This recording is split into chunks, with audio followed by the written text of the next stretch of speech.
8 से 9, 10 से 11 और इवनिंग में जो 5 से 6 बैच चल रहा था उन सभी के लिए ये टॉपिक रहा। हम लोग लास्ट क्लास ऑस्मोटिक प्रेशर का किए थे। वैसे ऑस्मोटिक प्रेशर तो उसमें बहुत आगे उसका लॉ सब भी पढ़ा दिए थे और बहुत सारा स्टूडेंट घर चला गया था उस समय में, इसीलिए फिर से हम एक बार ऑस्मोटिक प्रेशर को देखते हैं। हम आप लोग को पता है कि हम लोग कॉलिगेटिव प्रॉपर्टीज पढ़ रहे थे और कॉलिगेटिव प्रॉपर्टीज का तीन टाइप तो पढ़ लिए पूरा एक्सप्लेन करके, उसमें चौथा टाइप अब हम लोग ऑस्मोटिक प्रेशर के बारे में जानेंगे।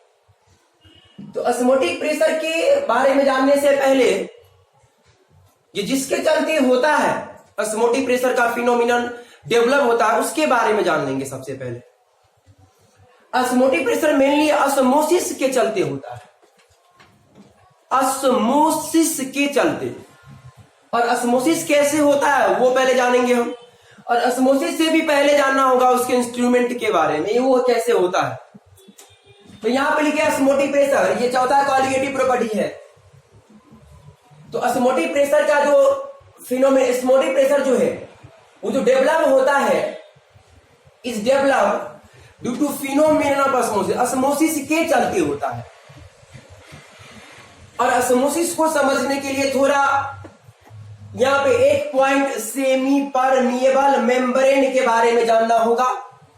सेमी परमिएबल मेम्ब्रेन, जिसको शॉर्ट में हम लोग SPM लिखते हैं। बायोलॉजी वाले बहुत डिटेल में पढ़े होंगे मेम्ब्रेन के बारे में।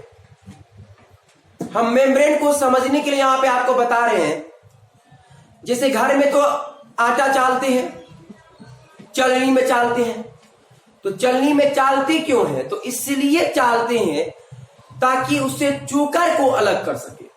जब चालते तो क्या देखते हैं हम, चलनी के ऊपर में चोकर लटक जाता है और नीचे में आटा टपक जाता है। इसलिए ऐसा होता है कि चलनी में जो होल होता है उस होल का साइज उस चोकर के साइज से छोटा होता है, इसीलिए चोकर ऊपर में लटक जाता है और चलनी के नीचे आटा गिर जाता है। तो वैसे ही मेम्ब्रेन है, सेमी परमिएबल मेम्ब्रेन। जैसे हम लोग जो बायोलॉजी सॉल्यूशन पढ़ रहे हैं उसमें दो कंपोनेंट, एक सॉल्ट और एक सॉल्वेंट। इस सॉल्यूशन में सॉल्वेंट पार्टिकल का साइज सॉल्यूट पार्टिकल के साइज से हमेशा छोटा होता है, सॉल्यूट पार्टिकल का साइज बड़ा होता है। जस्ट लाइक चोकर समझ लीजिए, सॉल्वेंट को आटा समझ लीजिए और सेमी परमिएबल मेम्ब्रेन को चलनी समझ लीजिए। तो ये एक ऐसा मेम्ब्रेन है सेमी परमिएबल मेम्ब्रेन जिससे केवल और केवल सॉल्वेंट पार्टिकल पास करेगा, सॉल्यूट पार्टिकल पास नहीं करेगा। सॉल्यूट पार्टिकल पास इसलिए नहीं करेगा क्योंकि सॉल्यूट पार्टिकल का साइज वो जो मेम्ब्रेन में होल होता है उस होल के साइज से बड़ा होता है, इसीलिए सॉल्यूट पार्टिकल उससे पास नहीं करेगा, इस मेम्ब्रेन से पास नहीं करेगा। उसी मेम्ब्रेन को सेमी परमिएबल मेम्ब्रेन बोलते हैं, शॉर्ट में SPM बोलते हैं। तो यहां पे लिखे द मेम्ब्रेन विच अलाउ, ऐसा मेम्ब्रेन जो अनुमति देगा only passes of solvent particle, केवल पास करने का। किसको पास करने का? सॉल्वेंट पार्टिकल को पास करने का थ्रू देम, अपने से होकर के, इज कॉल्ड SPM, वो SPM कहलाएगा। और SPM दो तरह का होता है, एक होता है नेचुरल, नेचुरल मतलब जो प्राकृतिक में होता है, और एक होता है आर्टिफिशियल। नेचुरल मतलब जो प्राकृतिक में ऐसा मतलब जो कुदरत का बनाया हुआ है, और आर्टिफिशियल जिसको आदि मानव बनाते हैं। जैसे नेचुरल में बात करें तो नेचुरल में हम लोग डेली लाइफ में देखते हैं, अंडा तो खाते हैं आप लोग, उसका उजलका वाला खोपड़िया हटाना, जैसे खोपड़िया हटाएगा तो पतला सा चमड़ी निकलेगा वहां पे, वही चमड़ी SPM है, नेचुरल SPM है। और उसके बाद जैसे शुगर का, शुगर मतलब ये चीनी वाला शुगर की बात नहीं कर रहे हैं, जो कीचड़ में लोट पोट होते रहता है उसे, उसकी बात कर रहे हैं हम। तो उस शुगर का जो ब्लाडर होता है उस ब्लाडर को भी हम लोग नेचुरल SPM बोलते हैं, वो SPM है, नेचुरल SPM है। तो नेचुरल SPM में जैसे skin around white of egg, अंडा का जो उजला होता है उसके अराउंड जो स्किन रहेगा वो आपका नेचुरल SPM हो गया। उसके बाद देखिए pigs bladder is natural SPM, pigs bladder भी नेचुरल SPM है। और आर्टिफिशियल की बात करें तो यहाँ पे आर्टिफिशियल में लिखे हैं Cu2 एपीसीएन का होल 6। वैसे इसका नाम होता है कॉपर हेक्सासाइनोफेरेट 2, फेरेट 4, ये इसका नाम हो गया आईपीसी नेम। वैसे कोऑर्डिनेशन कंपाउंड में जानेंगे इसका आईपीसी नेम कैसे लिखते हैं, रूल रेगुलेशन के बाद हम आपको सिखा देंगे। और आर्टिफिशियल एसपीएम का जो यूज होता है वो लेबोरेटरी में किया जाता है। तो artificial SPM is used in laboratory. तो ये रहा आपको आपका एसपीएम, जिससे केवल सॉल्वेंट पार्टिकल पास करेगा। तो यहां पर लिखे only solvent particle move through SPM, केवल सॉल्वेंट पार्टिकल मूव करेगा, किससे होकर के? एसपीएम से होकर के। सॉल्वेंट पार्टिकल, सॉरी यहां पे सॉल्यूट पार्टिकल ना, सॉल्यूट पार्टिकल सॉल्वेंट पार्टिकल तो पास करेगा, solute particle do not passes through SPM.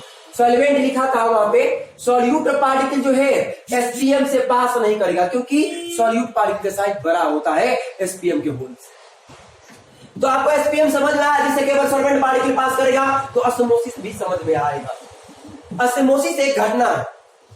देखिए यहां पे एक बर्तन ले लेते हैं हम, यहां पे दिख रहा है आपको, एक साइड क्या करते हैं, सॉल्यूशन लेते हैं। सॉल्यूशन मतलब इसमें सॉल्वेंट भी है और इसमें सॉल्यूट भी है, सॉल्वेंट सॉल्यूट दोनों है।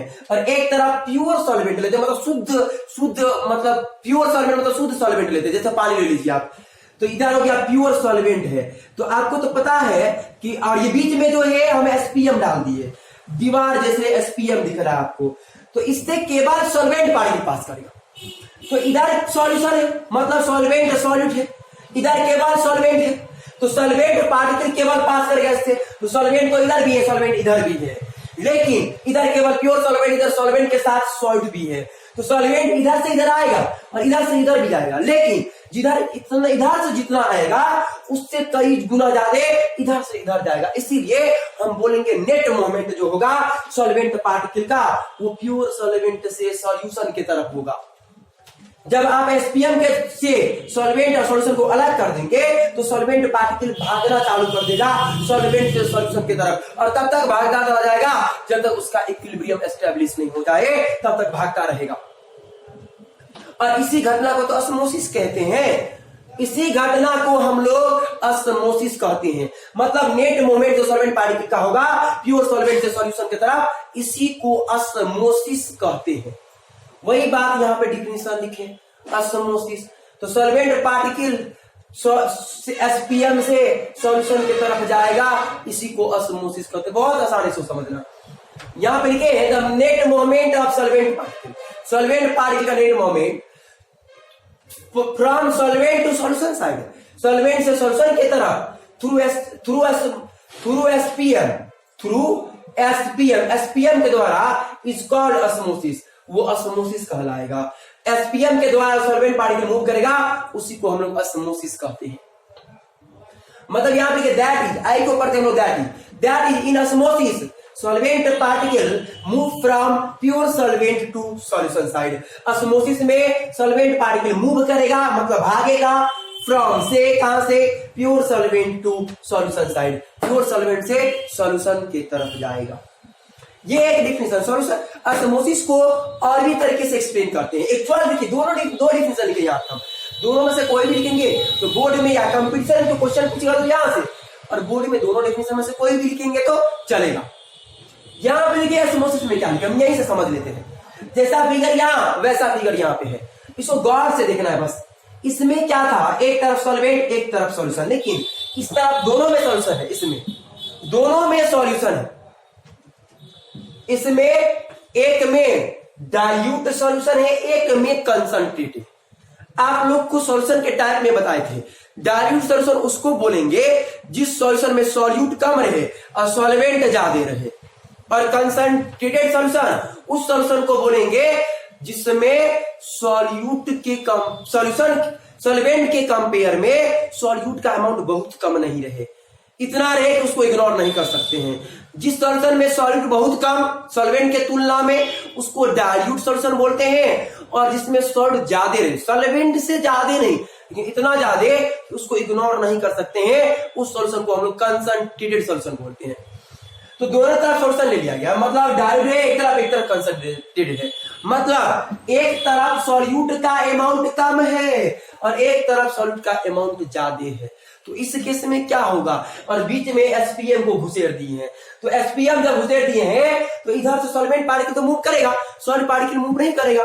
तो सॉल्वेंट पार्टिकल किधर से किधर जाएगा, तो इसमें सॉल्वेंट पार्टिकल जो है वो लोअर कंसंट्रेशन जिसको हम लोग डाइल्यूट सॉल्यूशन बोलते हैं।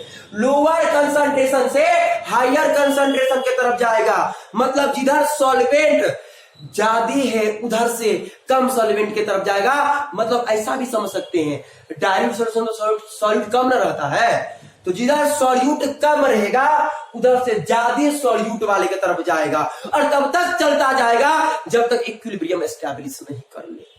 तो वही बात लिखे हुए osmosis, the net moment of solvent particle का net moment from lower concentration to higher concentration, lower concentration से हायर कंसंट्रेशन की तरफ through SPM is called osmosis. हम उसको ऑस्मोसिस कहेंगे।